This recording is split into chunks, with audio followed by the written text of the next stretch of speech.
شہزادی زینب سلام اللہ علیہا کوفہ و شام کی راہ میں ہمیشہ دشمن کو بے نقاب کیا ہے. خطبے دیے ہیں شہزادی نے مولا کائنات کے لہجے میں, دشمن کو بے نقاب کیا. جب دشمن نے سوال کیا بھلے دربار میں شہزادی زینب سے کہ تم نے اپنے خدا کو کیسا پایا, اتنی مشکلات کو برداشت کرنے کے بعد, جوان بھائی کی قربانی کو برداشت کرنے کے بعد, امام حسین کی قربانی کو برداشت کرنے کے بعد, علی اکبر کی قربانی کو برداشت کرنے کے بعد, اور محمد کی قربانی کو برداشت کرنے کے بعد, کوفہ و شام کی مشکلات کو برداشت کرنے کے بعد, جب دشمن نے سوال کیا کہ تم نے اپنے خدا کو کیسا پایا, تو شہزادی نے ایک جملہ کہا, ما رأیت الا جمیلا, ہم نے خدا کو سوائے خوبصورت اس کے علاوہ کچھ نہیں پایا.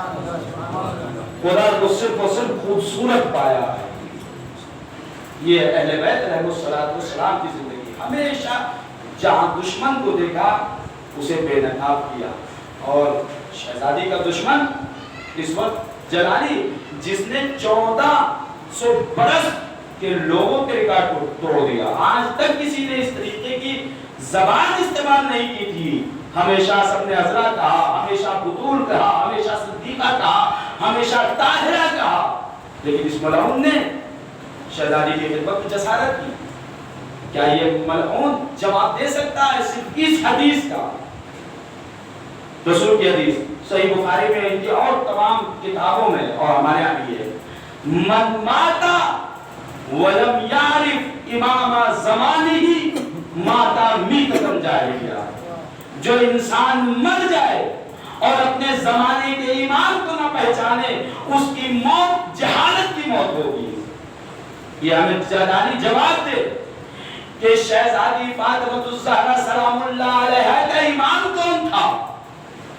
اگر یہ کہتا ہے کہ خلیفہ اول کے زمانے میں تھی تو ان کا امام وہ ہے, تو تمہاری ہی کتاب میں صحیح بخاری میں لکھا ہوا ہے کہ شہزادی فاطمہ الزہرا فدق کے معاملے میں اس سے ناراض ہوئی, ان سے ناراض ہوئی, اور ناراضگی کے عالم میں دنیا سے گزر گئی. حتی توفیت, یہ جملہ ہے, وفات پا گئی, لیکن راضی نہیں ہوئی. تو کون ہے امام؟ اگر یہ کہتے ہو وہ ہے امام, تو وہ تو راضی نہیں تھی ان سے. اور شہزادی کی رضایت رضایت الہی ہے, رسول کی رضایت ہے, اللہ کی رضایت ہے, ان سے تو راضی نہیں. پھر تمہیں ماننا پڑے گا شہزادی کا کوئی امام نہیں تھا سوائے مولا کائنات کے امام. اور جب تم نے اس بات کو اگر تم نے مان لیا تو تمہیں اسے چھوڑنا پڑے گا, علی کو امام ماننا پڑے گا. صلوات بھیجے محمد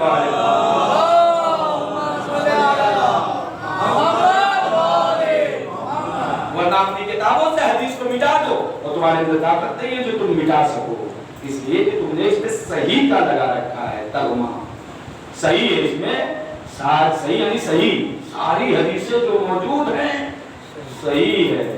جب صحیح ہے تو حدیث کے مطابق چلو. ایک بات کا تم جواب نہیں دے سکتے, اس بات کا جواب نہیں دے سکتے, نہیں دیا آج تک کسی نے. علماء نے چیلنج کیا کہ اس بات کا تم جواب دے دو, نہیں دیا. تو جس شہزادی کی عظمت ہے, مولا کائنات کی دشمنی میں, صرف اور صرف مولا کی دشمنی, مولا کی امامت کی دشمنی میں, کی خلافت کی دشمنی میں کیا ظلم ہے شہزادی کے اوپر. جو شہزادی جس نے اپنی آنکھوں کے سامنے دیکھا, اپنی نگاہوں سے دیکھا کہ رسول اللہ کی روح قبض کرنے کے لیے جب ملک الموت آیا ہے, تو بنا شہزادی کی اجازت کے آپ کے گھر میں داخل نہیں ہوا. جلالی تجھے سدھرنے کے لیے صرف یہی روایت کافی ہے کہ اتنی پاکیزہ یہ ذات ہے, اتنی محترم یہ ذات ہے کہ اللہ کا بھیجا ہوا ملک بغیر اذن کے داخل نہیں ہو رہا ہے.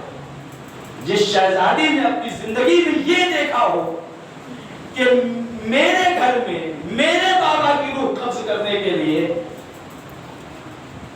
اللہ سے بھیجا ہوا فرشتہ بغیر اجازت کے داخل نہیں ہو سکتا, کیا امید رکھی ہوگی اس شہزادی نے امت سے؟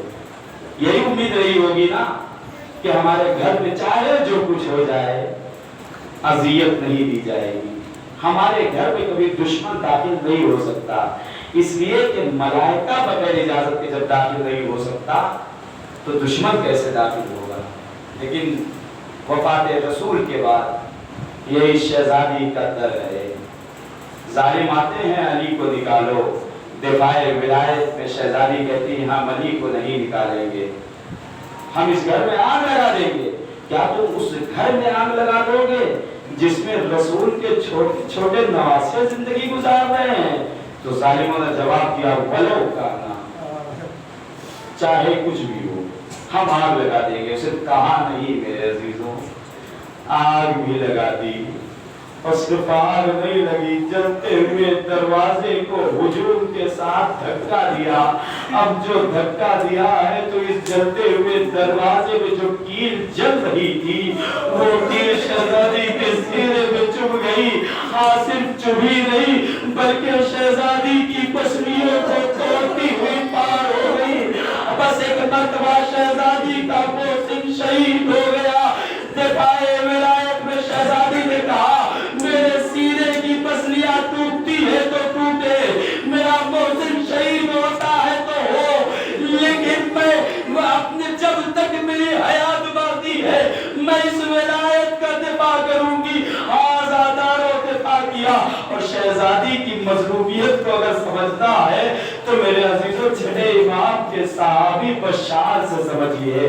بشار ایک مرتبہ کوفے کی گلیوں میں گزر رہے تھے تو کیا دیکھا، ایک گلی میں ایک مومنہ ہے جسے ٹھوکر لگتی ہے، ٹھوکر لگنے کے بعد وہ مومنہ منہ کے بل گر جاتی ہے۔ اب جب گر جاتی ہے بس ایک مرتبہ اس کی پسلی میں اس کے سینے میں چوٹ لگتی ہے، جیسے ہی چوٹ لگتی ہے بس ایک مرتبہ وہ کہتی ہے شہزادی فاطمہ کے دشمنوں پر لعنت ہو۔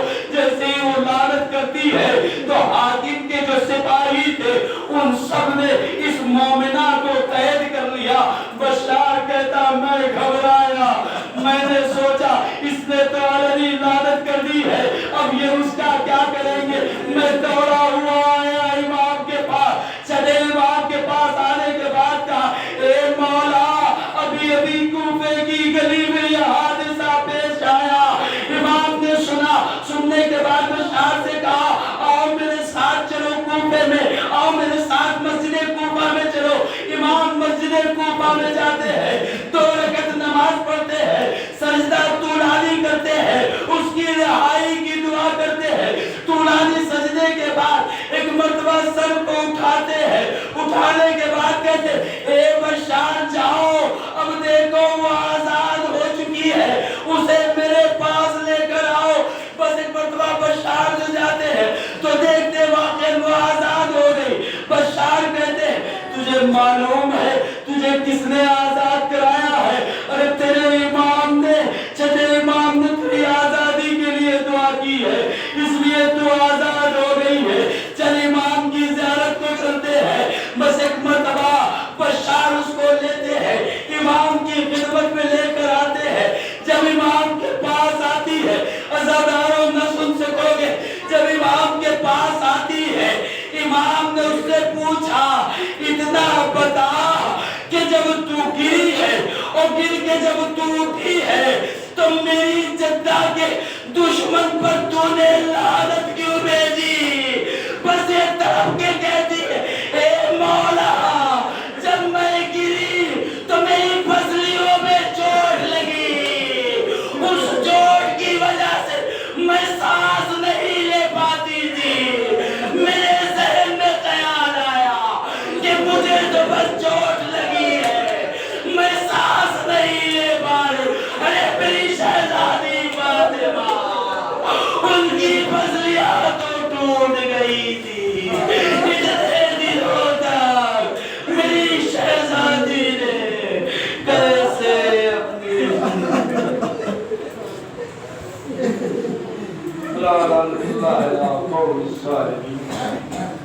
سیال الذین ظلموا ایام فلهم الہی بحق سہرا و ابیہا و بالہا و بنیہا وشر المستودع فیہا بعدد ما احاط به